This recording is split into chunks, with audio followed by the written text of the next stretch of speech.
Hi everybody, this is Algebra 2, Lesson 21, and this lesson covers scientific notation and two statements of inequality. Now all of you have probably done scientific notation before. That's just when we're working with numbers, and to get rid of decimals, we multiply it by a power of 10.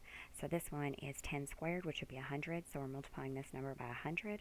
So when we multiply by 100, we just move the decimal to the right, so 1, 2 spaces. This 2 right here tells us to move 2 spaces. So we end up with 41203.6.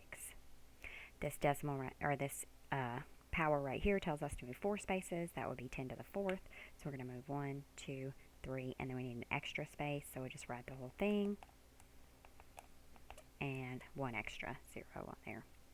All right, when we're dealing with negative exponents like this, we're going to move our decimal the other way. So we're going to move it back because that really would mean 100 with a 1 over it. Okay, 1/100th. So that's really 0.01.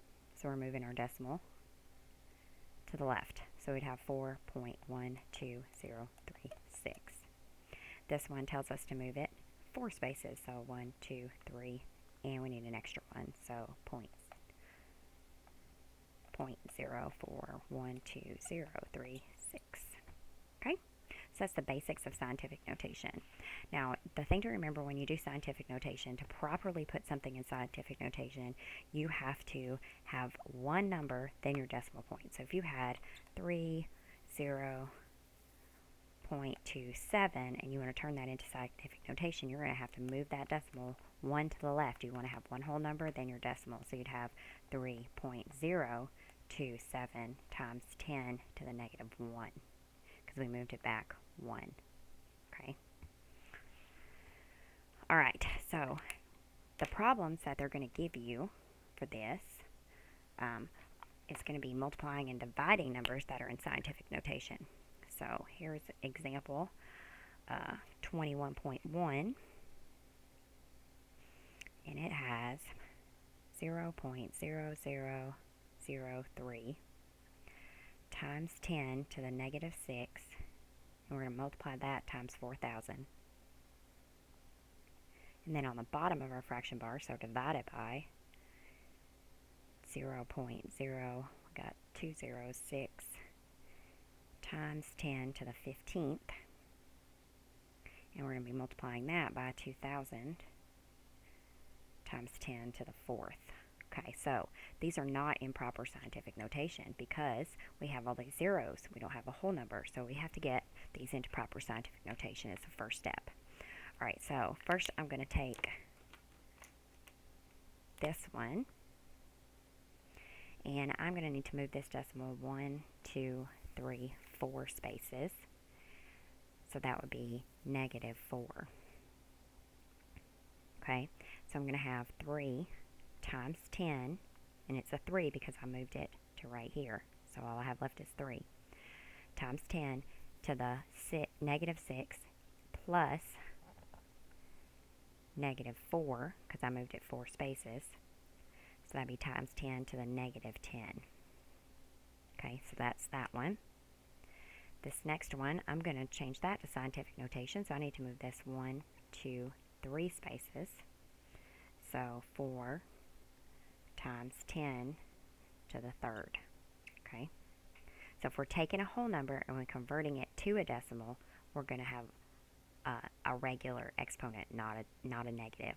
If we're taking a decimal and we're converting it to a whole number, that's when we get the negative.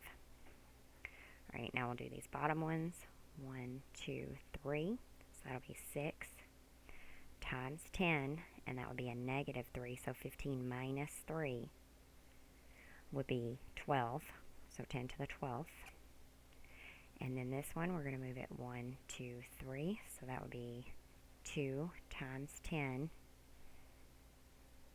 to the 7th, because we're doing plus 3. 3 and 4 is 7. Okay? All right. Now we've converted these to proper scientific notation. Now we have to multiply. So we're going to multiply our whole numbers. So this 3 right here times this 4, and we're going to get 12. Then this 6 right here times this 2, That's another 12. Now I have to multiply our exponents. So remember, when we multiply exponents, we add them. So we're just adding negative 10 and 3. So you write times 10, and then we figure out our exponent. Negative 10 plus 3 would be negative 7. Right here we have 12 and 7, which would be 19. So times 10 to the 19th. Okay. So now we've got it all converted down to this, but we're still not done. So we've got 12 times 10 to the negative 7 over 12 times 10 to the 19th. Now we have to divide. So 12 divided by 12 is going to be 1. Okay, so right here, 12 divided by 12, 12 over 12 is 1. And then we have to subtract our exponents. Or if you think about it this way, that would be negative 7 minus 19. Or if you think about it like if you wanted to move that to the top of the fraction, you're going to have negative 19. So it's going to be 10, or 1 times 10, and then we have negative 7, negative 19 would be negative 26. So that right there is the answer, 1 times 10 to the negative 26. Alright, I have one more example I'm going to do of these, because I know that can be a little bit confusing at first when you first see it. Alright, so this one has 3 zeros and a 7 times 10 to the negative 23rd, and that's times 4,000 times 10 to the 6th, and all that's over 1, 2, 3, 4, and then a 4.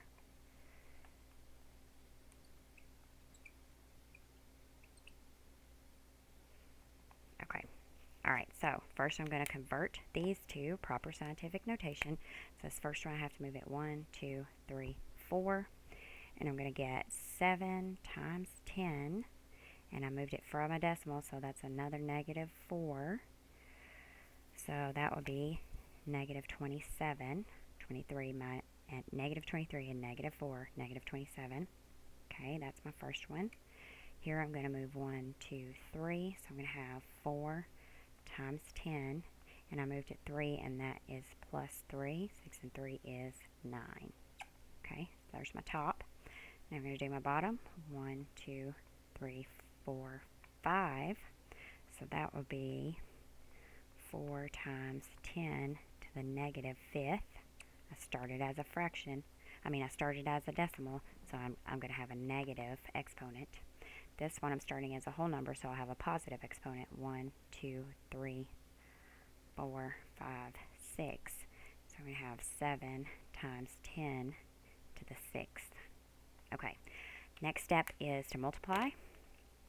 So I'm going to multiply my 7 times my 4, and I'm going to get 28 times 10 to the, now you have to add these exponents. 27, negative 27, positive 9 is going to be negative 18. Okay, now 4 times 7 would be 28 times 10, and then negative 5, positive 6 would be 1. 10 to the 1.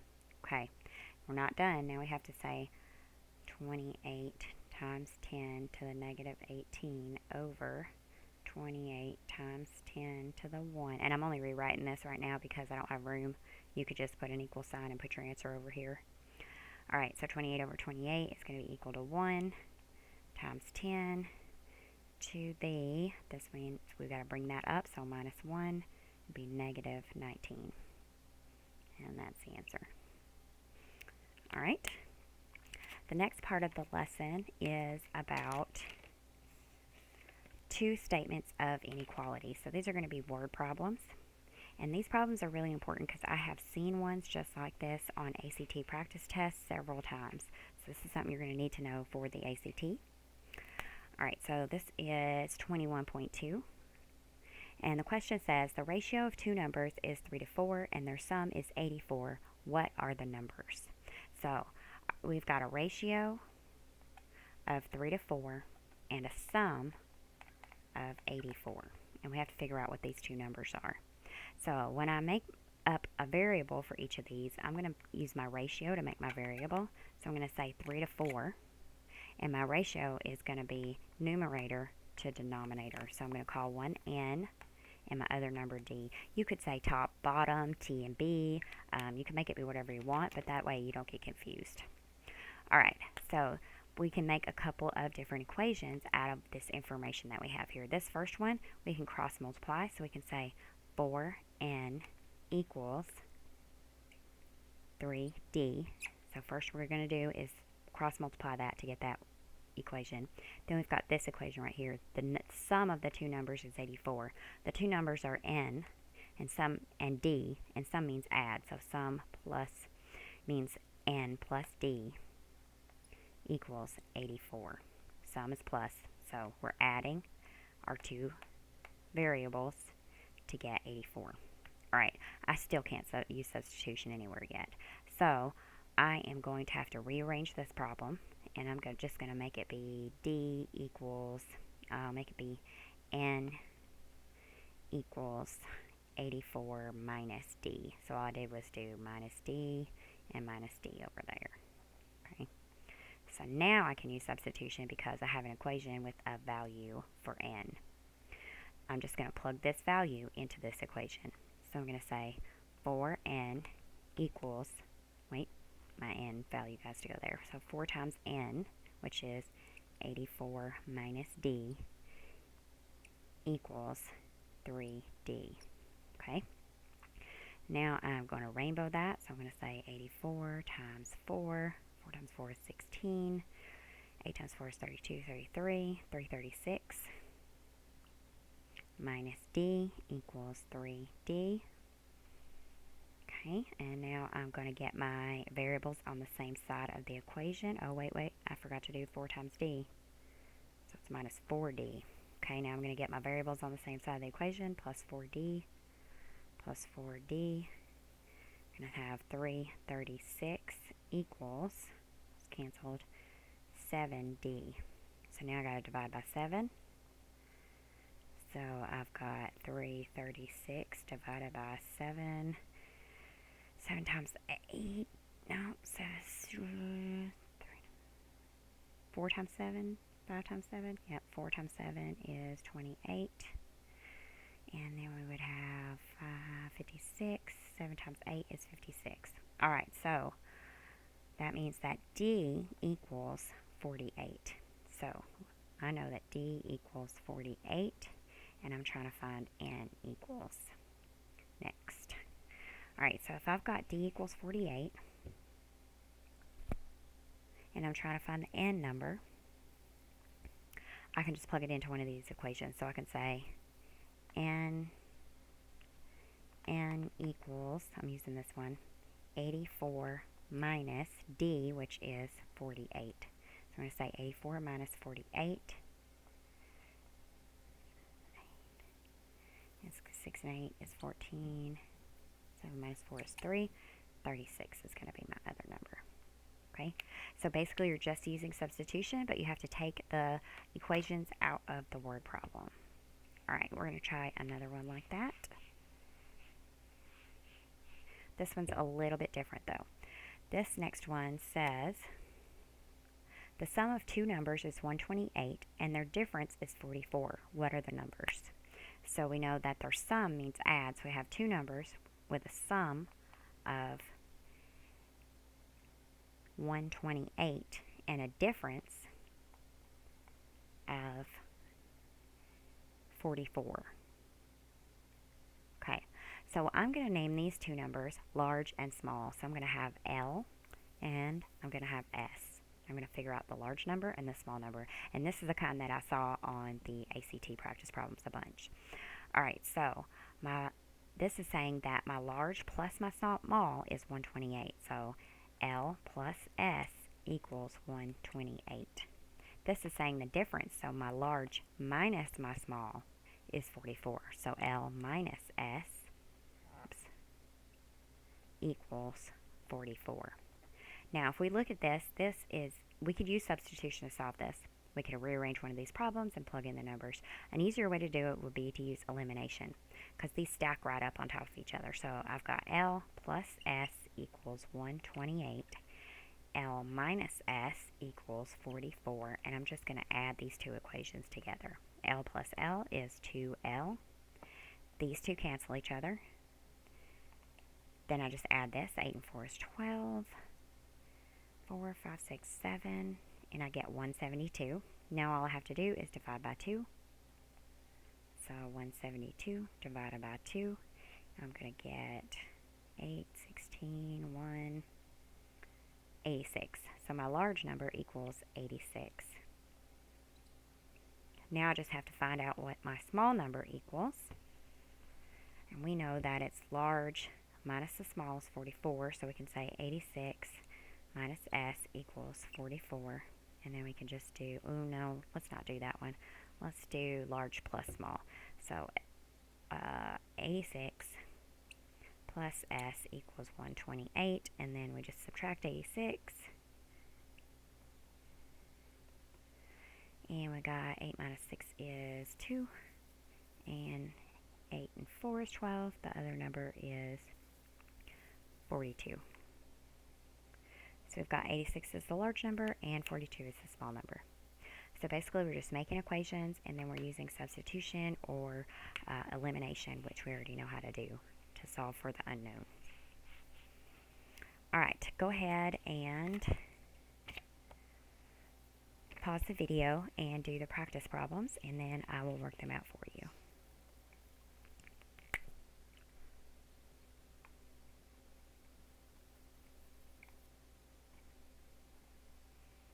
Okay, so hopefully everybody paused the video and did those practice problems.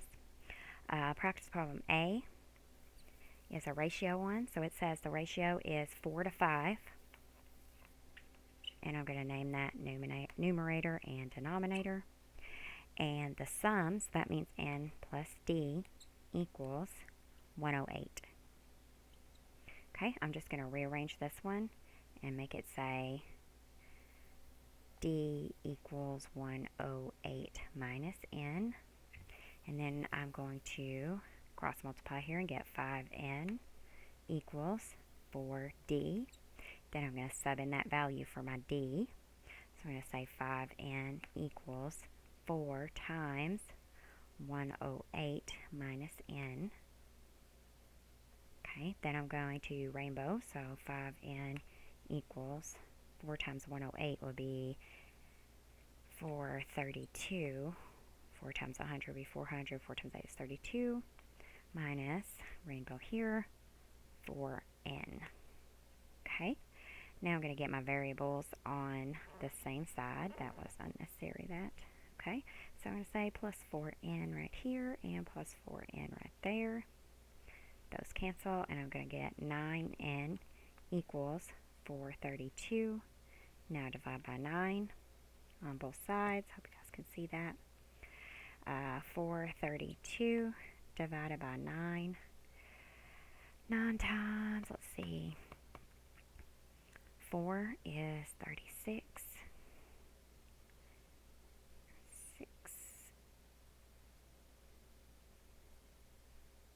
72. 9 times 8 is 72. So N equals 48. So that first one's going to equal 48. And now we have to find D. So we're going to erase all that. And D equals 108 minus N, which is 48. So we just have to subtract 108 minus 48. And we should get 60. Okay, so that should be the answer that you got right there. 48 and 60 should be your answer on that one. Alright, I'm going to do B.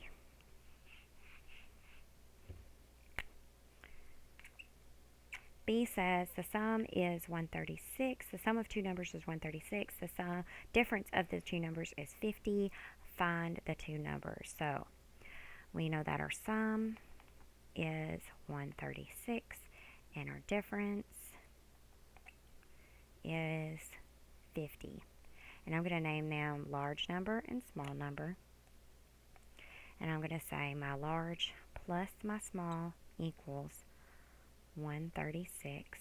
My large minus my small equals 50. And then I'm just going to add those two equations together. L plus L is 2L. These cancel. Then I add here, so 6, 8, 186. Then I divide by 2. So 186 divided by 2. 9 and 9 is 18. 93. So that's telling me that my large number equals 93. Now I just need to find my small number. So I can use one of these equations. Let's see, I can say my large plus my small equals 136. And I know my large is 93. So then I just subtract 93 off both sides. And I'm going to get small equals 6 minus 3 is 3, 43. So there's your answer right there. The two numbers you should have got would be 93 and 43. Okay, that's it for lesson 21.